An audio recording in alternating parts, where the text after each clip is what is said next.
Èyí ni apá kẹta ìtàn tí à ń wò lọ. Gbogbo àwọn tí ẹ rí nínú àwòrán yìí àti àwọn tí ó sì ń bí ní àwọn èèyàn pàtàkì ni ẹ ó bá pàdé nínú fọ́nrán yìí. Ó gba ọ̀dọ̀ babaláwo rẹ̀ lọ, èyí ń bàbá àwíṣẹ tí gbogbo ilẹ̀ Ìjẹ̀ṣà. Nígbà tí wọ́n dé tó dọ́dọ̀ babaláwo yìí, wọ́n gbé fájanlẹ̀. Bàbá kífá kì sọ́tún wọ́n kì sósì. Nígbà tí wọ́n sọ tífá wí, Ifá ní tó bá fẹ́ ṣe ìṣọ̀kan ọmọ ọ̀kan bí ẹ̀mí ẹ̀ á lọ sí o. Kódà bàbá yìí jẹ́ kó yé wípé kò lẹ́bọ kò létùtù.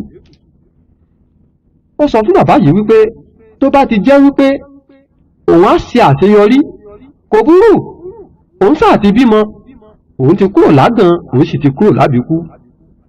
Wọ́n tún dáfá. Ifá ní tó bá ṣe wípé ó fẹ́ bẹ̀rẹ̀ lóòótọ́ kó lọ rèé bẹ̀rẹ̀ láàfin Ọ̀ràngún. Ó sì gbéra ó dìlá Ọ̀ràngún. Nígbà tó dé ààfin, ó bá wọn tí wọ́n múra fún ètùtù. Ǹjẹ́ ètùtù kí ni wọ́n fẹ́ ṣe? Wọ́n ní Ifá ní káwọn ṣètùtù lórí ìṣọ̀kan ọmọ Yorùbá. Inú ọba Wahab Oyèdọ̀tun Ọ̀ràngún Ilé-Ìlá, inú kábíyèsí dùn lọ́jọ́ tá à ń wí yìí kọjá àyè débi wípé dájúdájú téèyàn bá gun ẹṣin níkùn bàbá yìí kò lè kọsẹ̀. Bàbá yìí ní dájúdájú ó dáhùn lójú wípé ètùtù àwọn ti gbà, nítorí Ifá ló ní pé káwọn ṣètùtù yìí. Ọjọ́ táwọn sì múra láti ṣètùtù náà, ọjọ́ náà gan làlejò wọlé lórí ìṣọ̀kan yìí kan náà. Ó gbà wọlé, ó sì fàṣẹ sí ọjọ́ tí wọ́n mú. Nígbà tó kúrò níbẹ̀, ó gba ààfin kó apọlọpọlọ tìlú Bìní lọ. Àwọn olóyè àti akọ̀wé gba lẹ́tà, wọ́n ní kó máa lọ wípé àwọn á gbé ìgbésẹ̀ lórí ẹ̀. Ó kúrò, ó tún gba Ilé Ifẹ̀ lọ láti lọ rèé fún Ọọ̀ni ní lẹ́tà wípé àwọn fẹ́ gbàṣẹ lọ́wọ́ ẹ̀ láti wá sí Nàìjíríà. Ìyẹn àwọn lọ́balọ́ba ilẹ̀ Bẹ̀nẹ̀ wọ́n fẹ́ wá sí Nàìjíríà o. Wọ́n sì wá fẹ́ gbàṣẹ lọ́dọ̀ rẹ̀. Ọ̀dọ̀ rẹ̀ ni wọ́n kọ́kọ́ fẹ́ dé sí kán tó máa lọ sí ààfin Ọ̀ràngún.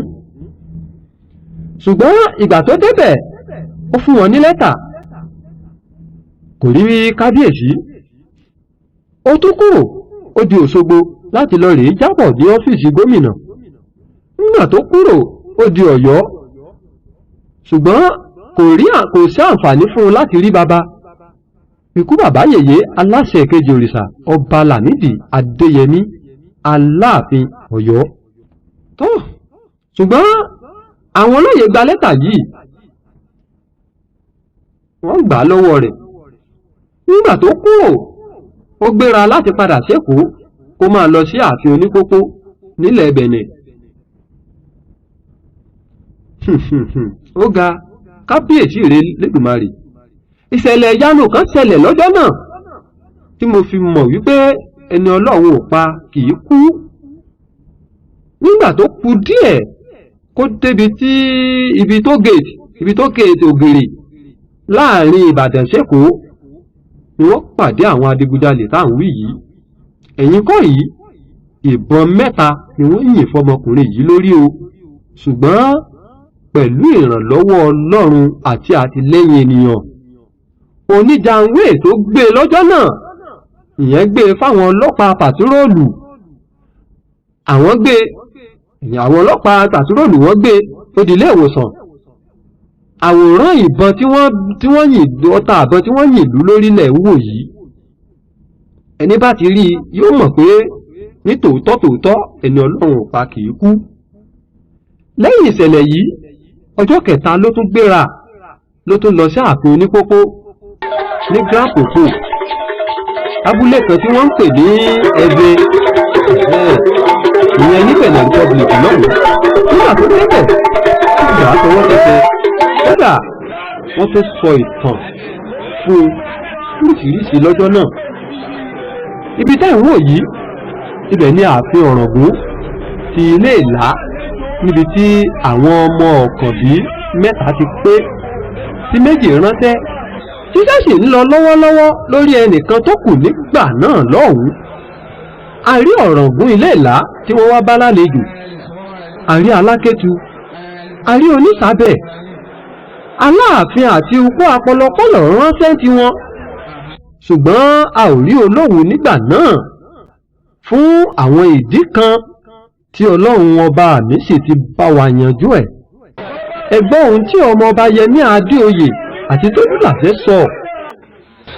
Ìtàn tí à ń kọ lẹ́yìn ìtàn ayérayé ni a tún wá kọ̀ọ̀kan lóòtí lọ́la, torí pé ọ̀pọ̀lọpọ̀ wa àìrújókòó bẹ́ẹ̀.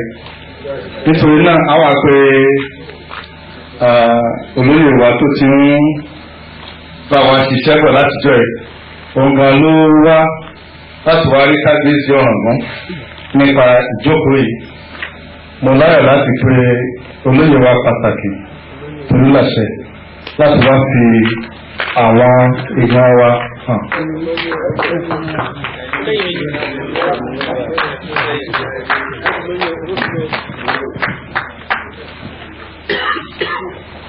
Kábíyèsí adúgbò àpẹẹsọ ìgbàdàgbọ́ ìgbàdàgbọ́ olúkọlọ́wọ́ ní kábíyèsí.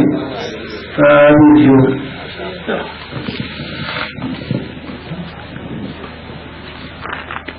orúkọ mi ní olóyè Tolúlàṣẹ Ògúntósìn. Àwọn sáwọ́pọ̀ ìfi àwọn bàbá mi hàn láti ilẹ̀ olómìnira Benin. Kábíyèsí ọba Alárọ̀ Ọlájẹ́ Ìfẹ́ òní Alákétu of Keduland.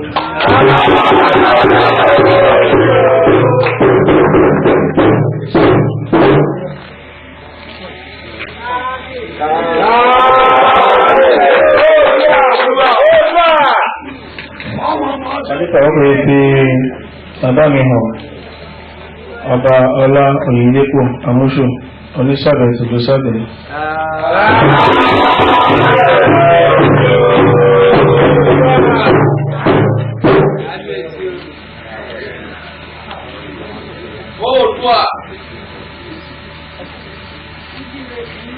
Màdé fi ẹ̀kọ́ fi bàbá mi hàn ọba Oníkòyí Àtẹ̀sán Alájàṣẹ tìlú Àjàṣẹ lé Pọtulóbò.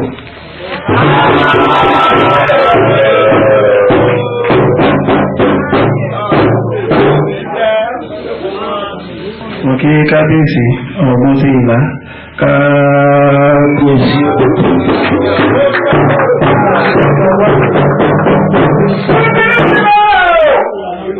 tí a ó fi dúpẹ́ lọ́wọ́ kábíyèsí wọ́n tí ọjọ́ tí mo wà fi kábíyèsí tí yé ni ó fẹ́ ó jẹ́ ọjọ́ tí àwọn fẹ́ ṣe ìbẹ̀rẹ̀ ètùtù lórí ìṣọ̀kan ọmọ Odùduwà. Ọwọ́ ẹ̀pọ̀ ọjọ́ ìrìn gbogbo wa wọlé sí ààfin. Wọ́n sọ̀rọ̀ ló fún mi inú mi sí ní ọgbẹ́ mo mà ṣe oríire o.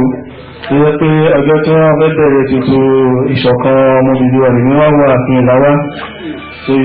Mo ń fà ó pé ìfi ń dúpẹ́ lọ́wọ́ kábíyèsí àti gbogbo ìlú Ìlá lágbára Ọlọ́run ìṣọ̀kan ọmọ Odùduwà ọmọ kọ̀mítà tí ó ń wáyé Ọlọ́run àti ìfẹsẹ̀ múlẹ̀ ní agbára Ọlọ́run pẹ̀lú ọlá èyí tọ́lọ́run fún ìlú Ìlá láti fi jẹ́ pé ìlú Ìlá ni ètò yìí ti bẹ̀rẹ̀.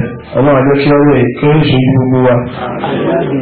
Àwọn ọmọ ọkọ̀ méje ojú wa ni wọ́n ti fọwọ́pọ̀ báyìí tí wọ́n fi mọ̀ ṣọ̀kan. Kábíyèsí o, kábíyèsí o, kábíyèsí o. Òru ọjọ́ tí wọ́n débẹ̀ nílẹ̀ rí yìí nígbà tó di ọjọ́ kejì tí wọ́n bọ́ sí gbàgede ètò ìyẹn ní ọjọ́ kẹtàlélógún oṣù keje ọdún 2012.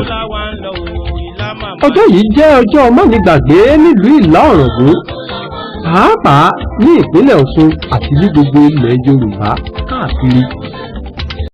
Ìbẹ̀rẹ̀ ìdí ohun tó fa tí a fi ń jà fún Àfẹnúpòpò ó bẹ̀rẹ̀ láti orí pé Àfẹnúpòpò sọnù tí kò sẹ́ni tó mọ ibi tí Àfẹnúpòpò wà.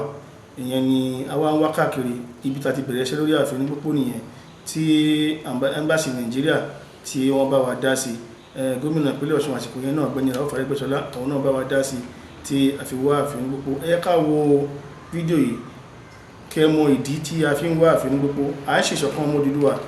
Ibi tí ọ̀rọ̀ yìí máa ti jáde ká gbọ́rọ̀ láti ẹnu àwọn ọba ilẹ̀ olómìnira Benin lọ́lọ́kan òjọ̀kan nípa ìṣọ̀kan lọ́balọ́ba Benin tí a polongo fún wọn tí wọ́n sì ní káńsù wọn tí wọ́n sì kó ẹgbẹ́ yẹn jáde ní 2010. Lẹ́yìn 2010 nìyẹn ni àwọn nǹkan oríṣiríṣi wáyé ní ilẹ̀ olómìnira Benin tí a sì mójútó nígbàtí a ti ní ìgbìmọ̀ lọ́balọ́ba fún gbogbo Republic of Benin pápátá. A ní ọba 36 nílẹ̀ olómìnira Benin. Gbénga Daniel, gómìnà àsìkò yẹn nípínlẹ̀ Ògùn, òun ni wọ́n bá sọ̀rọ̀. Bàbá wa late Abáṣẹ́gun Olúṣọlá àtàrẹmọ Táíwò Àríyìn bá sọ̀rọ̀ tí wọ́n sì rí pé àṣepọ̀ wáyé láàrin àwọn lọ́balọ́ba ilẹ̀ olómìnira Benin pẹ̀lú ti ìpínlẹ̀ Ògùn. Àwọn ọba 146 ni wọ́n pàdé àwọn ọba 36. náà 36 yẹn àwọn 21 ni wọ́n wá ní jọ́nà lọ́hùn tí. Ọjọ́ ọ̀rọ̀ láti ẹnu Ọ̀túnba Group Láoyè tọ́mọ rí tó jẹ́ igbákejì gómìnà ìpínlẹ̀ Ọ̀ṣun.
Lẹ́yìn àṣeyọrí ọjọ́ yìí ni a bẹ̀rẹ̀ iṣẹ́ lórí pé à ń wá ààfin Onípópó lọ, nítorí pé tẹ́ bá wo ọ̀rọ̀ tí igbákejì gómìnà ìpínlẹ̀ Ọ̀ṣun sọ àti ọ̀rọ̀ tí àwọn èèyàn sọ ní ọjọ́ máa pé irú tó ṣẹlẹ̀ yóò ṣẹlẹ̀ rí ní ilẹ̀ Káàárọ̀ Oòjíire.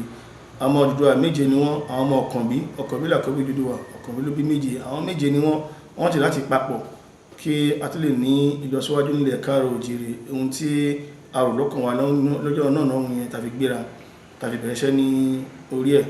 Lẹ́yìn tí a wá ti ṣe ayẹyẹ yìí tán ní ààfin Ọ̀ràngún ni aláti kí a tó ṣe ayẹyẹ yìí láti gbéra láti wá ààfin Onípópó lọ. Bàtà ń wá ààfin Onípópó lọ kí a tó ṣe ayẹyẹ tí ẹwù kọjá yìí ni ìṣẹ̀lẹ̀ yìí ti ṣẹlẹ̀ tí Ọlọ́run bá pa wá, Ọlọ́run bá dá wa sí ká lè tẹ̀síwájú àwọn iṣẹ́ tí ó kù. Ìbẹ̀rẹ̀ ìdí ohun tó fa tí a fi ń jà fún ààfin Onípópó ó bẹ̀rẹ̀ láti orí pé Àfẹnugbogbò sọnù tí kò sẹ́ni tó mọ ibi tí Àfẹnugbogbò wà. Ìyẹn ni àwa ń wá káàkiri ibi tá ti bẹ̀rẹ̀ iṣẹ́ lórí Àfẹnugbogbò nìyẹn tí embassy Nàìjíríà tí wọ́n bá wa dá sí. Gómìnà ìpínlẹ̀ Ọ̀ṣun àsìkò yẹn náà Ọ̀gbẹ́ni Rauf Arẹ́gbẹ́ṣọlá àwọn náà bá wa dá sí tí a fi wá Àfẹnugbogbò. Ẹ jẹ́ ká wo fídíò yìí kẹ́ mọ ìdí tí a fi ń wá Àfẹnugbogbò. À ń ṣèṣọ̀kan ọmọ Odùduwà. lẹ́yìn àwọn ayẹyẹ wọ̀nyí ni olóyè Tolúlàṣẹ tún gbéra láti wá ààfin Oníkókó lọ tó sì kéje àwọn ọmọ Ọ̀kànbí. Ó lọ sí Nigeria Embassy ní orílẹ̀-èdè Benin. Ó lọ rí Ambassador Lawrence Obisakin fún àtìlẹ́yìn láti rí ààfin náà. Lẹ́yìn náà ló lọ bá Olówù ti ilẹ̀ Ẹ̀gbá. Kábíyèsí yan olóyè Aṣípa Òwu láti tẹ̀lé fún àtìlẹ́yìn. Bẹ́ẹ̀ ló tún lọ sọ́dọ̀ Alákẹ́tu, ṣùgbọ́n bàbá yìí sọ fún wípé àwọn ò lọ́wọ́ sí rárá wípé kó lọ máa jíṣẹ́ tó ríran kò kan àwọn. Ó tún di ọ̀dọ̀ Onísàbẹ̀. Nígbà tó dọ́dọ̀ Onísàbẹ̀ náà yan olóyè Àgàní bá àṣàlẹ̀ wípé kí wọ́n tẹ̀lé. Ní ayé láíláí ogun Dàọ̀mì ló ja Onípópó. Ogun yìí le débi wípé kábíyèsí pe àwọn ẹ̀ṣọ́ lọ́jọ́ náà wípé ó yá ẹgbẹ́ adé ìṣẹ̀báyé yìí kẹ́ ẹ̀ mọ́ sá lọ. Ṣé ẹ mọ̀ pé láyé ìgbà táwọn wí yìí adé ó ní ìtumọ̀ gidigidi gan, ó sì lágbára púpọ̀ nílẹ̀ Káàárọ̀ Oòjíire. Ni wọ́n bá ṣe bí kábíyèsí ti wí. Ṣùgbọ́n bí wọ́n ti ń sá lọ bẹ́ẹ̀ lógun yìí tẹ̀lé wọn. Nígbà tí wọ́n dé etí odò ńlá kan, ẹ mọ̀ bógun Mósè àti Fáráò ṣe rí ní ayé ìjọ́un tí Bíbélì tọ́ka rẹ̀ sí wa àti Kùránì. Fìráúnà bẹ́ẹ̀ gẹ́lẹ́ lógun ọjọ́ tá à ń wí yìí rí. Ṣùgbọ́n nígbà tí wọ́n dé etí odò yìí, Elédùmarè ọba mi akọ̀mátìkà lẹ́yìn, ọba dúró gbẹngbẹ lẹ́yìn asòtítọ́, ó mà dábìrà níbẹ̀, ó ṣiṣẹ́ ìyanu lọ́jọ́ náà. Odò tí mo wí yìí ni wọ́n ń pè ní odò Ọ̀fẹ́. Odò yìí wà ní àárín ìlú kan tí wọ́n ń pè ní Bẹ́tẹ́ẹ̀lì àti ìlú tí wọ́n ń pè ní Gòbe. Lẹ́yìn tá a bá ti kúrò nílùú tí wọ́n ń pè ní Dàátà tí wọ́n sọ di Dàsà lónìí, ọ̀rọ̀ pọ̀ ń bẹ̀ ó dọjọ́ iwájú ká tó tú pẹ̀rẹ̀pẹ̀rẹ̀ nípa rẹ̀. Ìlú yìí wà ní kí a tó dé Sábẹ. Odò Ọ̀fẹ́ tí mo wí yìí, ibẹ̀ ni wọ́n dé ńlọ̀nà pin síbẹ̀. Ṣùgbọ́n síbẹ̀síbẹ̀ bí wọ́n rí ọ̀nà ṣe pin yìí, ogun ò má padà. Elédùmarè wá ṣiṣẹ́ ìyanu lọ́jọ́ náà látàrí wípé wọ́n rí òkúta kéékèèké tó tò sójú omi náà dé òdì kejì gẹ́gẹ́ bí gádà ni wọ́n bá tọ̀ ọ́ ó di òdì kejì. Ìgbà tí wọ́n dé òdì kejì omi làwọn ọ̀tá yìí náà gbẹ́sẹ̀ lé wọn lẹ́yìn. Ṣùgbọ́n nígbà tí wọ́n sọdá omi tán, wọ́n wò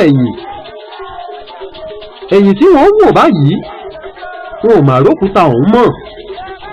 Wọn ò rókúta mọ́ o. Kàkà kí wọ́n rí òkúta tàbí àwọn ọ̀tá yìí, ẹ̀jẹ̀ ni wọ́n rí lójú omi pẹ̀lú ọ̀nì tó ń gbé àwọn ọ̀tá yìí tí gbogbo wọn sì ń kú.